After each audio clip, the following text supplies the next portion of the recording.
La campagne de commercialisation 2024-2025 au Ghana prévoit des importations de riz usiné de 950 000 tonnes, ce qui représente une augmentation de 20% par rapport à la campagne 2023-2024. C'est ce qu'ont révélé les dernières estimations formulées par le département américain de l'agriculture dans un rapport publié le 12 décembre 2024 sur le marché des céréales du pays. Cette prévision se justifie par la baisse de la production locale, fortement impactée par la sécheresse dans le nord du pays.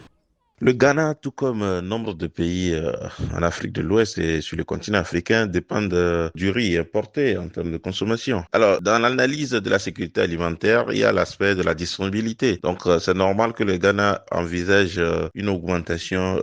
D'après les informations fournies par le rapport, ce changement climatique a provoqué une diminution de plus de 16% des surfaces cultivées qui sont maintenant estimées à 310 000 hectares, tandis que les récoltes du riz paddy, estimées à 1 million de tonnes, et la production de riz usiné à 750 000 tonnes sont en baisse de 21%.